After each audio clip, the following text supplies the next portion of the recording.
สวัสดีค่ะชวนทำขนมนมเนยง่ายๆกับ Easy Food บายชยาค่ะ คลิปนี้มาชวนทำบัตเตอร์เค้กสูตรบัตเตอร์เค้กมอคค่าเนื้อเค้กนุ่มหอมกาแฟเข้มข้นด้วยช็อกโกแลตกานาชสูตรบัตเตอร์เค้กโฮมเมดบัตเตอร์เค้กง่ายๆแบบนี้มีวิธีทำยังไงเราไปดูวิธีทำกันเลยค่ะก่อนอื่นแจ็คผสมนมกาแฟไว้ก่อนใช้นมร้อนใส่ด้วยผงกาแฟเสร็จแล้วก็คนให้เข้ากันพักไว้จนเย็นต่อไปแจ็คจะร่อนของแห้งรวมกันไว้ก่อนก็จะมีแป้งเค้กนมผงสำหรับเบเกอรี่ผงโกโก้และผงฟูใส่ส่วนผสมของแห้งรวมกันแล้วก็ร่อนรวมกัน 1-2 รอบเสร็จแล้วเราก็จะพักของแห้งนี้ไว้ก่อนต่อไปเราก็มาตีเนยกันแจ็คใส่เป็นเนยเค็มเป็นเนยที่มีความเย็นไม่แข็งมากแล้วก็ไม่นิ่มจนเหลวตัดให้เป็นขนาดเล็กเสร็จแล้วเปิดสปีดความเร็วกลางตีเนยให้อ่อนนุ่มและกระจายตัวระยะเวลาไม่เท่ากันขึ้นอยู่กับเครื่องตีของแต่ละท่านเมื่อเนยอ่อนนุ่มและกระจายตัวดีแล้วก็หยุดเครื่องแล้วก็ปาดโถต่อไปเราจะใส่น้ำตาลทรายแจ็คใส่น้ำตาลทรายลงไปตามด้วยเกลือเล็กน้อยจากนั้นก็เปิดสปีดความเร็วกลางตีเนยและน้ำตาลให้เข้ากันจนขึ้นฟูเล็กน้อยและมีสีอ่อนลงใช้เวลาไม่นานค่ะประมาณ 1-2 นาทีขึ้นอยู่กับเครื่องตีที่ใช้นะคะเมื่อขึ้นฟูเล็กน้อยดีแล้วก็หยุดเครื่องแล้วก็ปาดโถต่อไปเราจะใส่ไข่สูตรนี้ใส่ไข่3 ฟองแจ็คตอกไข่ใส่ลงไปทีละ1 ฟองจากนั้นเปิดสปีดความเร็วกลางตีส่วนผสมให้เข้ากันไข่ที่ใช้แจ็คใช้เป็นเบอร์2แนะนำให้เป็นไข่อุณหภูมิห้องเมื่อตีจนเข้ากันดีแล้วก็หยุดเครื่องแล้วก็ปาดชามผสมต่อไปให้เราตอกไข่ใส่ลงไปฟองที่2แล้วก็เปิดสปีดความเร็วกลางเหมือนเดิมตีจนส่วนผสมเข้ากันดีเมื่อส่วนผสมเข้ากันดีแล้วก็หยุดเครื่องแล้วก็ปาดชามผสมจากนั้นใส่ไข่ฟองที่3ลงไปค่ะถ้าใครจะใส่กลิ่นกาแฟหรือกลิ่นวานิลาก็แนะนำให้ใส่ในขั้นตอนนี้ได้เลยเสร็จแล้วก็เปิดสปีดความเร็วกลางเหมือนเดิมตีส่วนผสมให้เข้ากันจนเข้ากันดีเสร็จแล้วก็หยุดเครื่องแล้วก็ปาดชามผสมค่ะต่อไปเราจะใส่แป้งที่เราร่อนไว้จะแบ่งเป็น3 ส่วนครั้งที่1ใส่แป้งลงไป1 ส่วนใช้ไม้พายคนให้เข้ากันจนหมดผงแป้งจากนั้นใส่นมกาแฟที่เราผสมไว้โดยใส่ลงไปครึ่งหนึ่งก่อนเสร็จแล้วก็เปิดสปีดความเร็วกลางตีส่วนผสมให้เข้ากัน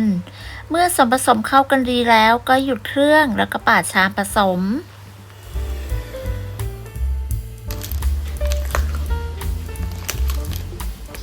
ต่อไปเราก็ใส่แป้งส่วนที่2ลงไป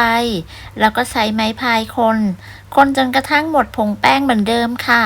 เสร็จแล้วใส่นมกาแฟที่เหลือลงไปทั้งหมดแล้วก็เปิดสปีดความเร็วกลางตีจนส่วนผสมเข้ากันดีเสร็จแล้วก็หยุดเครื่องแล้วก็ปาดชามผสมเหมือนเดิม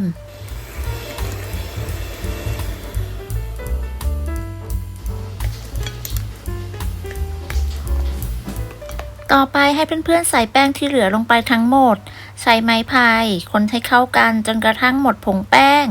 เสร็จแล้วก็เปิดสปีดความเร็วกลางตีจนส่วนผสมให้เข้ากันประมาณ1 นาทีจากนั้นเปิดสปีดความเร็วต่ำเพื่อตัดอากาศอีกครั้งหนึ่งเสร็จแล้วก็หยุดเครื่องแล้วก็ปาดชามผสม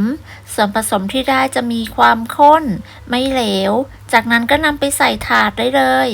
แจ็คใช้เป็นถาด 7x7x2 นิ้วทาเนยที่ด้านล่างแล้วก็ด้านข้างให้ทั่วจากนั้นวางกระดาษรองอบลงไป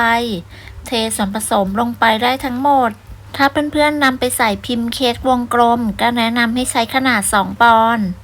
เกลี่ยส่วนผสมให้ทั่วถาดและเรียบเสมอกันจากนั้นเคาะเบาๆเพื่อไล่อากาศแล้วก็นำเข้าอบได้เลยค่ะอบที่อุณหภูมิ170 องศาใช้ไฟบนล่างไม่เปิดพัดลมจะวางไว้ชั้นล่างของเตาอบใช้เวลาอยู่ที่ประมาณ 30-35 นาทีเมื่อครบเวลาแล้วก็ลองเปิดเตาใช้ไม้สะอาดจิ้มลงไปถ้าไม่มีเศษเค้กแฉะติดออกมาก็คือสุกแล้วค่ะนำเค้กออกจากเตาแล้วก็พักเขาไว้ให้เย็น วันนี้แจ็คจะราดหน้าเค้กด้วยช็อกโกแลตกานาชถ้าเพื่อนๆไม่อยากราดหน้าเค้กก็สามารถทานเปล่าๆแบบนี้ได้เลยระหว่างที่รอให้เค้กเย็นเราไปทำช็อกโกแลตกานาชกันก่อนนำวิปปิ้งครีมไปเวฟให้ร้อนแล้วก็นำไปผสมกับดาร์กช็อกโกแลตในอัตรา1:1คนจนช็อกโกแลตละลายเข้ากันดีกับวิปปิ้งครีมพักไว้ให้เย็นหรือนำไปพักไว้ในตู้เย็นก็จะเร็วขึ้นแจ็คพักไว้ในตู้เย็นประมาณ30นาทีค่ะเมื่อเค้กเย็นแล้วเราก็จะนำเค้กออกจากถาดแล้วก็ตัดหน้าเค้กออกเสร็จแล้วแจ็คจะนำเค้ก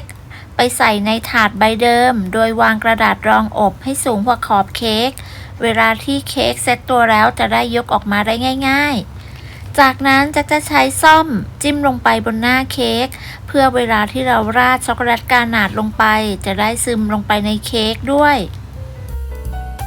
ช็อกโกแลตกานาชที่แจ็คพักไว้ในตู้เย็น30นาทีนำออกมาคนให้เข้ากัน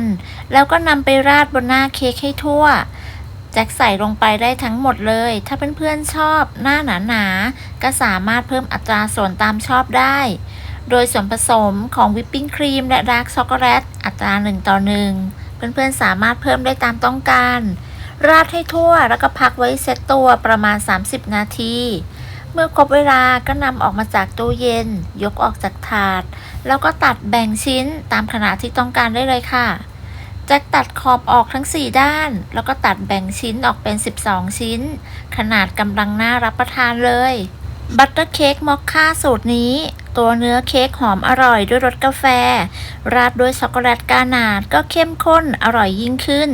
สูตรเค้กง่ายๆสูตรเค้กสำหรับทำกินทำขายสูตรอาหารสร้างอาชีพถ้าเพื่อนๆชอบก็อย่าลืมกดไลค์กดแชร์กดติดตามเพื่อเป็นกำลังใจให้กันด้วยนะคะสำหรับคลิปนี้แจ็คต้องลาไปก่อนพบกันใหม่ในคลิปหน้าสวัสดีค่ะ